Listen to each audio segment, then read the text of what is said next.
एक छोटा सा गांव था, वहां पर एक आदमी पहाड़ पर पत्थर तोड़ने का काम करता था। उसको अपनी जिंदगी से कोई गिला शिकवा नहीं था। पूरा दिन वो काम करता, मेहनत करता, दिन के एंड में जो थोड़ा बहुत पैसा मिलता वो जा करके अपने परिवार के साथ में थोड़ा सा टाइम स्पेंड करता और चैन से सो जाता। तो एक दिन रोज की तरह वो अपना काम खत्म करके अपने घर की तरफ जा रहा था, तो रास्ते में चलते चलते उसके मन में ख्याल आया कि ये भी कोई जिंदगी है कि सुबह से शाम तक मैं पत्थर तोड़ने का काम करता हूँ और एंड में मेरे को थोड़े से पैसे मिलते हैं, जिसमें मुश्किल से मेरा और मेरे परिवार का गुजारा हो पाता है। काश कुछ ऐसा हो जाए कि कहीं से मुझे कोई ऐसी शक्ति मिल जाए कि जो भी मैं चाहता हूं वो सच हो जाए। वो अपने घर पर गया, उसने खाना खाया, लेकिन उसका ध्यान खाने की तरफ नहीं था। उसके दिमाग में यही ख्याल चल रहा था। उसके बाद में वो यही सोचते सोचते सो गया। फिर नींद आने के कुछ देर बाद उसको एक सपना आया। सपने में उसने देखा कि रोज की तरह वो अपना काम खत्म करके अपने घर लौट रहा था। रास्ते में उसने एक बहुत ही बड़ा घर देखा और उसके मन में आया कि काश ये घर मेरा होता और मैं इसका मालिक होता। और उसके सोचते ही वो उस घर का मालिक बन गया। उसको यकीन ही नहीं हो रहा था कि जो उसने सोचा वो बन चुका है।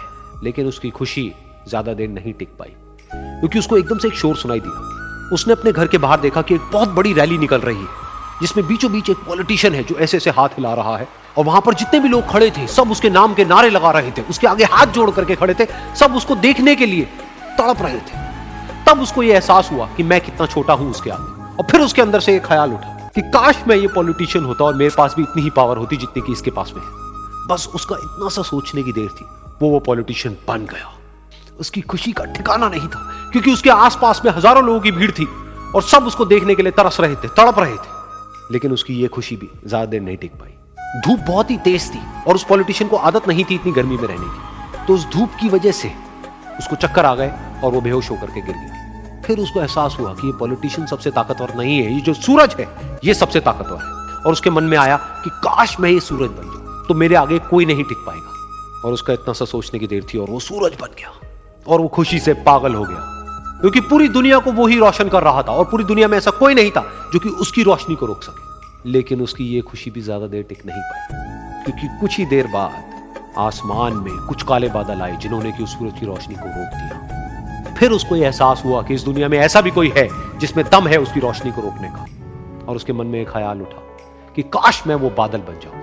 और वो बादल बन गया और आसमान में उड़ने लगा। उसको ऐसा लगा कि मैं आसमान में उड़ रहा हूं और अब मैं जहां चाहे वहां जा सकता हूं। लेकिन कुछ देर बाद वहां पर एक बहुत तेज हवा का झोंका आया जो कि उन बादलों को उड़ा करके ले गया। और फिर उसे ये समझ आया कि ये जो बादल हैं वो सूरज की रोशनी को तो रोक सकते हैं, लेकिन हवा को नहीं रोक सकते। ये हवा उनको बहा करके ले जाती है। फिर उसके मन में आया कि काश मैं ये हवा बन जाऊं। और वो हवा बन गया। हवा बनने के बाद में उसको अपने अंदर एक अलग ही ऊर्जा का अनुभव हुआ। वो चाहे तो आराम से बहता और चाहे तो आंधी बन करके, तूफान बन करके, जिसको भी चाहे उड़ा करके ले जाता। उसको ये विश्वास होने ही लगा था कि इस दुनिया में सबसे ज्यादा शक्तिशाली मैं हूं। लेकिन तभी उसके सामने आया एक पहाड़। उसने अपनी पूरी ताकत लगा दी, लेकिन उस पहाड़ को वो इतना सा भी नहीं हिला पाया। तब उसको यह एहसास हुआ कि इस दुनिया में कोई है जो हवा से भी ज्यादा शक्तिशाली है, जिसमें दम है उस हवा को रोकने का। फिर उसके मन में आया कि काश मैं ये पहाड़ होता। और वो पहाड़ बन गया। लेकिन हर बार की तरह इस बार भी उसकी खुशी ज्यादा देर तक नहीं टिक पाई। उसको एक जानी पहचानी सी आवाज सुनाई दी और साथ ही साथ उसको दर्द होने लगा, जैसे कि कोई है जो उसको तोड़ रहा है, उसको मार रहा है। तो दर्द से वो चीखने लगा और उसके मन में आया कि काश मैं वो बन जाऊं जो कि इस पहाड़ को तोड़ने का दम रखता है। लेकिन इस बार उसकी एक ख्वाहिश पूरी नहीं हुई। वो रोने लगा, चीखने लगा, चिल्लाने लगा। उसने अपनी पूरी जान लगा दी, लेकिन इस बार वो नहीं बन पाया। उसका दर्द बढ़ता ही चला जा रहा था और दर्द की वजह से एकदम से उसकी नींद खुली और सामने शीशा था। उसने शीशे में देखा और उसको समझ आया कि सपने में मैं वो क्यों नहीं बन पा रहा था जो मैं बनना चाहता था, क्योंकि असलियत में मैं वो ही हूं।